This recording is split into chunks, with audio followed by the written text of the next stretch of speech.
जय हिंद, वंदे मातरम। स्वागत है आप सभी का शिक्षक परिवार गुरुजी वर्ल्ड एग्जाम स्टडी प्लेटफॉर्म में। दोस्तों, आज के एनालिसिस को हम देखेंगे फटाफट, और ये भी देखेंगे कि क्वेश्चंस के लेवल कैसे पूछे जा रहे हैं, थोड़ा सा बढ़ा हुआ लेवल देखा गया है या नहीं।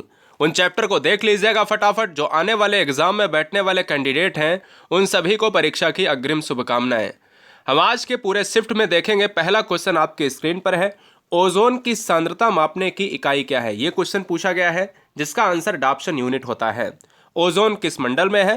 स्ट्रेटोस्फीयर, समताप मंडल में पाई जाती है। ओजोन का फार्मूला क्या है? O3 होता है। ठीक है ना। विद्यार्थी को सीखने में व्यस्त करना किस प्रकार का कार्य माना जाता है? तो यह भी ऑप्शन में जो देखा गया पैडागोजिकल कॉन्सेप्ट था, उत्तेजना का कार्य। हर बच्चे से उम्मीद है कि वो पैडागोजी सेक्शन कतई गलत न करे, पॉजिटिव माइंड से क्वेश्चन करे। एक क्वेश्चन अपने आप से मैं पूछता हूं कि वन नीति के अनुसार वनों का प्रतिशत कितना होना चाहिए? बेटा बताइए, आपका लॉजिक क्या होना चाहिए? अगर ऐसा क्वेश्चन एग्जाम में कल को देखने को मिलता है तो आप क्या लॉक करेंगे या करेंगे? देखिए, इस क्वेश्चन का जो आंसर है वो जाएगा ऑप्शन नंबर सी के साथ, 33%। देखिए, 33% जो है पृथ्वी पर संतुलन बनाए रखने के लिए वन होने चाहिए। टाइगर स्टेट कहा जाता है मध्य प्रदेश को, वनों वाला राज्य मध्य प्रदेश को कहा जाता है। अगला क्वेश्चन आज पूछा गया है हिंदी से कि हिंदी किस भारतीय परिवार यानी किस परिवार की भाषा है? कौन से परिवार के वर्ग की भाषा मानी जाती है? आपको मैं बता दूं, भारोपी परिवार की भाषा है। दोस्तों, अगर आपको बनना है वाकई में शिक्षक और शिक्षिका ईमानदारी से, तो चैनल को ईमानदारी से सब्सक्राइब करें। ये आपका परिवार है। हम उम्मीद करते हैं और ये भरोसा दिलाते हैं कि सपने को साकार करेंगे, सच में बदलेंगे। आपके घर में रोशनी आएगी एक शिक्षक और शिक्षिका बनने की। इसलिए सब्सक्राइब जरूर कर लें। वर्धा शिक्षा योजना का प्रमुख विषय क्या था? दोस्तों, ये भी क्वेश्चन पूछा गया, तो प्राथमिक शिक्षा। अब यहां से कॉन्सेप्ट पूछा जा सकता है, चैप्टर से क्वेश्चन जरूर आते हैं कि आज चैप्टर पूछे गए तो उससे मिलते जुलते कल क्वेश्चन मिलेंगे, या परसों मिलेंगे, या अगले एग्जाम में मिलेंगे। समझो, अगर क्वेश्चन में पूछ लिया जाए कि वर्धा योजना किसने शुरू करी गई, यानी किसके द्वारा की गई, तो महात्मा गांधी के द्वारा। इसको कौन सी योजना के नाम से जाना जाता है? तो इसको कहा जाता है नई तालीम योजना। इसको तालीम योजना भी कहा जाता है, और इसको बुनियादी शिक्षा भी कहा जाता है। तो इसके तीनों के जनक कौन है? एक ही बात है, तीनों शिक्षाएं, तालीम योजना, वर्धा योजना और बुनियादी शिक्षा गांधी जी ने करी। कब करी है? तो एक बार ये भी जान लो, 1937 में करी है। यहां पर अगर पूरी डेट की बात करें तो 23 अक्टूबर जो है 1937 में करी गई है। अगला एक क्वेश्चन मैं पूछता हूं कि भारत के पहले कृत्रिम उपग्रह का नाम क्या है? दोस्तों, अगर क्वेश्चन के सामने यहां पर ऐसा क्वेश्चन आ जाता है कि कृत्रिम उपग्रह का नाम क्या है, तो बेटा आर्यभट्ट हो जाएगा। सोवियत संघ के द्वारा इसको जो है लॉन्च किया गया था। बहुत बार एग्जाम में पूछा गया है, जितनी भी शिफ्ट हुई है उसमें लगभग लगभग 90% अभी तक पहली दूसरी दूसरी पहली शिफ्ट में पूछा जाता रहा है। ठीक है। एक क्वेश्चन आज पूछा गया है कि मैरी कॉम का संबंध किस खेल से है? बेटा देखो, मैरी कॉम का जो संबंध है ना, वो मुक्केबाजी से। ये भी क्वेश्चन आज देखने को मिला है, खेल और खिलाड़ी से क्वेश्चन पूछा जाता रहा है हमेशा, उसको जरूर देखना है। शिक्षण सहायक सामग्री कितने प्रकार की होती है? तो दोस्तों 3 प्रकार की होती है। ये भी क्वेश्चन पूछा गया है। भारत के पहले सोलर मिशन का नाम क्या है? क्वेश्चन आपसे पूछता हूं, भारत के पहले सोलर मिशन का नाम क्या है? कमेंट कीजिएगा। Parker solar probe, Ravi mission, Gaganyaan, Aditya L1। दोस्तों, आपको मैं बता दूं, इस क्वेश्चन का जो राइट आंसर जाएगा वो आदित्य L1 के साथ जाएगा। यदि आपको नहीं पता था तो तुरंत इसको नोट कीजिएगा। बहुत सुंदर। नवोदय विद्यालय में किस कक्षा तक पढ़ाया जाता है? आज की शिफ्ट में ये देखने को मिला, तो 12वीं कक्षा तक पढ़ाया जाता है। शुरुआती की बात करें तो यहाँ से 9th में भी एडमिशन होते हैं, 6 में एडमिशन शुरू हो जाते हैं। 12वीं तक की कक्षा में नवोदय विद्यालय में पढ़ाया जाता है, और उसके बाद उनको जो है विदा कर दिया जाता है, फिर वो उच्च शिक्षा के लिए रवाना होते हैं। सामान्य का विलोम क्या होता है? ये क्वेश्चन पूछा गया है, आज देखने को मिला है। तो सामान्य का बेटा विशिष्ट हुआ है। आज हिंदी के भी क्वेश्चन बहुत अच्छी तरीके से हमने बच्चों से पूछे, तो उन्होंने बताया कि यहाँ पर सर ये पूछा गया, तो अभी आगे हम बताएंगे। एक क्वेश्चन पूछता हूँ आपसे फिर, निम्नलिखित में कौन सा जलीय पारिस्थितिकी तंत्र का हिस्सा नहीं है? निम्नलिखित में कौन सा जलीय पारिस्थितिकी तंत्र का हिस्सा नहीं है? तो बेटा बताइएगा कि कौन सा आंसर सही होगा। तालाब, झील, डेल्टा, द्वीप। देखिए, तालाब होता है, झील होता है, डेल्टा भी है, हिस्सा है, और द्वीप नहीं है। इसलिए आपको मैं बता दूं, तालाब पानी की बात करेगा, झील भी पानी की बात करेगी, डेल्टा भी पानी। लेकिन द्वीप क्या है कि द्वीप एक ऐसा उठा हुआ भाग होता है जो चारों तरफ से जल से घिरा हुआ होता है। इनमें पानी की बात करें, इनमें पानी भरता है और ये पानी का क्षेत्र कवर करता है, इसलिए ये अलग रहता है। 9 पॉइंट आज क्या पूछा गया है मेरे लाल? यहां पर पूछा गया है कि राष्ट्रीय साक्षरता मिशन की शुरुआत कब हुई। ये very very most important fact पूछा गया है, ये बहुत उम्मीदों के साथ देखेगा। तो आपको ये देख लेना है कि वर्धा योजना कब शुरू की गई है, राष्ट्रीय साक्षरता मिशन। एक और चीज याद रख लो, मिड डे मील पूछ सकते हैं कि मिड डे मील कब शुरू हुआ है, ठीक है ना, उसको भी देख लेना है। राष्ट्रीय साक्षरता मिशन की शुरुआत कब हुई है, 6 मई 1988 को हुई है। पर्यावरण संरक्षण, बहुत उम्दा क्वेश्चन पूछा गया। पर्यावरण संरक्षण अधिनियम अभी तक नहीं पूछा गया, अब पूछ लिया गया। अधिनियम कब लागू किया गया, तो यह किया गया वर्ष 1986 में। इसी तरीके से जैव विविधता अधिनियम पूछ ले बेटा कल को, तो क्या मारोगे, 2002 मार देना। पर्यावरण अधिनियम 1986 मार देना, है ना। तो सब कुछ आपको बहुत ध्यान से करने की आवश्यकता है। एक क्वेश्चन पूछता हूं, और वातावरण की वह परत जो रेडियो तरंगों को परिवर्तित करती है कौन सी है।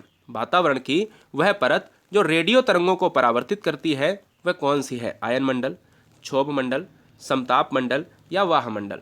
आपको मैं बता दूं कि वातावरण की वह परत जो है जो परिवर्तित करती है, आयन मंडल की बात कर रहा है। आयन मंडल को कहा जाता है इंग्लिश में आयनोस्फीयर। क्षोभ मंडल को ट्रोपोस्फियर, जहां पर बादल तूफान वर्षा होती है। समताप मंडल में ओजोन परत है जहां पर वायुयान उड़ते हैं। और ये वाह्य मंडल को कहा जाता है एक्सोस्फियर, है ना, एक्सोस्फियर। इससे ऊपर अंतरिक्ष शुरू होता है। दूरस्थ शिक्षा का महत्वपूर्ण संसाधन किसे माना जाता है। दूरस्थ शिक्षा का मतलब है कि घर में बैठकर या स्कूल से दूर बैठकर क्लास को अटेंड किया जाए, शिक्षा को ग्रहण किया जाए। तो उसमें एक ऑप्शन ऐसा देखा गया आज के एग्जाम में जिसमें कंप्यूटर था, तो कंप्यूटर बिल्कुल बढ़िया है। जैसे दूरस्थ शिक्षा का माध्यम आज मोबाइल है, ये मोबाइल है आपका, तो ये क्या है, ये मोबाइल अगर ऑप्शन है तो बिल्कुल सही बात है। कंप्यूटर है, सही बात है ना। तो ये चीज़ें आपको पता होनी चाहिए। व्यवहार का विज्ञान किसे कहा जाता है, तो व्यवहार का विज्ञान मनोविज्ञान को कहा जाता है। और व्यवहार का विज्ञान दोस्तों कहीं ना कहीं आधारभूत की बात करें तो स्किनर मार देना, जब परिभाषाएं पूछे तब आप कथन मारिए, ठीक है ना। चलिए एक क्वेश्चन और पूछता हूं आपसे, लूसी मिशन किस ग्रह के लिए भेजा गया। एक बार लाइक जल्दी से प्रेस करें, लाइक जरूर कर दें कि आपके लिए वीडियो कारगर साबित होगी। हम चाहते हैं हर घर में इस बार सिलेक्शन रहे दोस्तों। जितने बच्चे सीरियस हैं उनके यहाँ तो कम से कम सिलेक्शन रहना चाहिए। लूसी मिशन किस ग्रह के लिए भेजा गया। लूसी मिशन बेटा भेजा गया बृहस्पति के लिए। बृहस्पति सबसे बड़ा उपग्रह सैटेलाइट है जो कहीं ना कहीं ग्रह है, ठीक है ना, जो कहीं ना कहीं पूरे ज्ञानीमीड की बात करता है, जहाँ पर सबसे ज़्यादा इसका क्या है, सैटेलाइट है। जो पूरे ज्ञानीमीड की अगर मैं बात करूँ, ज्ञानीमीड जो है इसका सबसे बड़ा सैटेलाइट है। मतलब जो सूर्य होता है, सूर्य के चारों तरफ ग्रह, जिस तरीके से बुध, बृहस्पति, शुक्र, शनि से लेकर 8 ग्रह परिक्रमा लगाते हैं, इसी तरीके से जो ग्रह के चारों तरफ चक्रमा लगाते हैं वो क्या कहलाते हैं, वो दोस्तों कहलाते हैं सैटेलाइट यानी उपग्रह। तो हमारा जो चंद्रमा है बृहस्पति का वो है ज्ञानीमीड। इसी तरीके से पृथ्वी का चंद्रमा कहलाता है, चंद्रमा कहलाता है, मून कहलाता है, ये भी आपको याद रखना है। बुध जो सबसे कम सूर्य के चारों तरफ जल्दी से घूम जाता है, 88 दिनों में परिक्रमा को पूरा कर लेता है। मंगल जो है रेड कलर का, एक आयरन ऑक्साइड की वजह से इसकी पृथ्वी लाल है, इसलिए लाल ग्रह कहा जाता है। और बृहस्पति को पीला ग्रह कहा जाता है। तो मंगल की बात करें तो मंगल के चंद्रमा है फोबोस और डीमोस, जो सबसे यहाँ पर बेहतरीन पॉइंट बनाकर एग्जाम में आता है। सर्व शिक्षा अभियान क्वेश्चन पूछ लिया गया। सर्व शिक्षा अभियान भारत सरकार द्वारा कब प्रारंभ किया गया, तो सर्व शिक्षा अभियान किया गया है 2000 और 2001 के बीच में। अध्ययन के कितने उपागम होते हैं, तो 3 होते हैं, ये भी पूछा गया है। एक क्वेश्चन और पूछता हूं कि कौन सा फसल गिफ्ट ऑफ एशिया कहलाता है। बेटा कौन सा फसल गिफ्ट ऑफ एशिया कहलाता है। गेहूं, गन्ना, चावल, ज्वार। बहुत बढ़िया, जबरदस्त। गेहूं, गन्ना, चावल, ज्वार। तो इस क्वेश्चन का जो राइट आंसर जाएगा वो चावल के साथ। अगर हम चावल की बात करें तो चावल अनुसंधान केंद्र कहाँ पर है, उड़ीसा में है, कटक में है, ठीक है ना। ये भी आपको याद रखना है। पूरे विश्व में सबसे ज्यादा कौन सी फसल का उपभोग किया जाता है, खाई जाती है, तो वो चावल ही खाया जाता है। शिक्षक को चिंतन करते समय क्या करना चाहिए। शिक्षक को चिंतन करते समय पूर्वाग्रह नहीं रखना चाहिए, यानी भेदभाव नहीं रखना चाहिए। बालक और बालिकाओं में कोई भी भेदभाव नहीं होना चाहिए। समानता के सिद्धांत का अनुपालन किस शिक्षा में होता है, तो समावेशी शिक्षा में बेटा होता है। एक क्वेश्चन और पूछता हूं कि कुडुक भाषा में जंगल को क्या कहा जाता है। ये क्वेश्चन सी टेट और एमपी टेट में लगभग आजकल सेम पूछे जा रहे हैं। हमने अभी देखा पिछले जितनी भी शिफ्टें हुई हैं एमपी टेट की, उसमें ये देखा गया है कि सी टेट के कई क्वेश्चन पूछे गए जो सी टेट के बहुत फेमस क्वेश्चन हुआ करते थे, है ना, याद रखिएगा। तो बहुत आसान, जैसे मैं एक आपको एग्जांपल देता हूँ।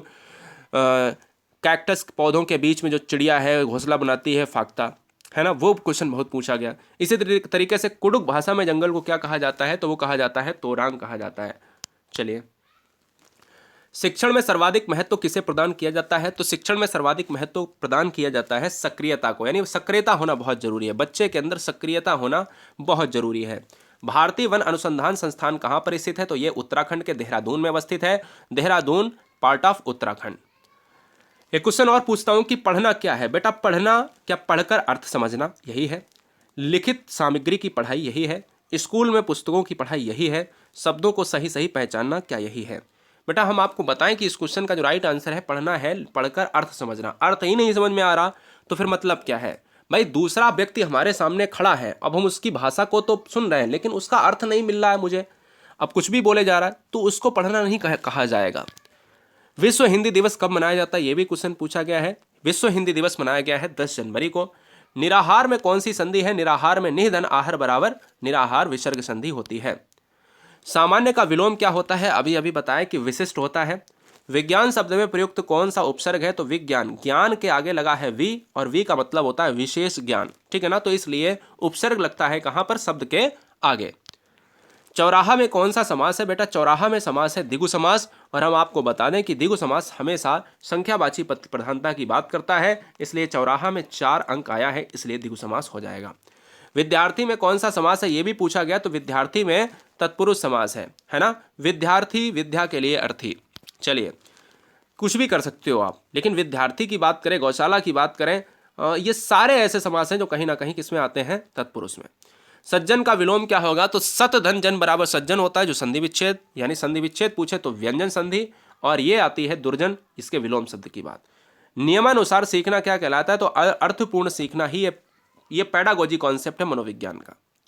किसी कार्य को बार बार करने की क्रिया को हम क्या कहते हैं, तो यहाँ पर हम अभ्यास को लॉक करेंगे, जो अभ्यास होगा तो हम यही कहेंगे कि उसको अभ्यास कहा जाएगा। अभ्यास में क्या होता है, बार बार करिए आप उस चीज को, तो आप एकदम कंठस्थ हो जाएंगे। जो पढ़ा ना जा सके उसके लिए क्या होता है, अपाठ्य। भारत में कितनी शास्त्रीय भाषाएं हैं, तो दोस्तों ये भी क्वेश्चन देखा गया, 6 हैं। सौर संचालित चीजों में किसका प्रयोग होता है, सिलिकॉन, और सिलिकॉन वैली किसे कहा जाता है, बेंगलुरु को कहा जाता है, ठीक है। तो हम उम्मीद करते हैं कि आज ये क्वेश्चन जितने भी आपने देखे हैं सुपर फास्ट में, आप देखिए मात्र 11 मिनट के अंदर हमने इस वीडियो को पूरा खत्म किया है, पूरे क्वेश्चंस के साथ, एनालिसिस के साथ, और क्वेश्चन की प्रैक्टिस के साथ। हमने 4 ऑप्शंस वाले भी क्वेश्चन प्रैक्टिस करा दिए हैं, तो इससे कॉन्फिडेंस बढ़ जाता है बच्चों में।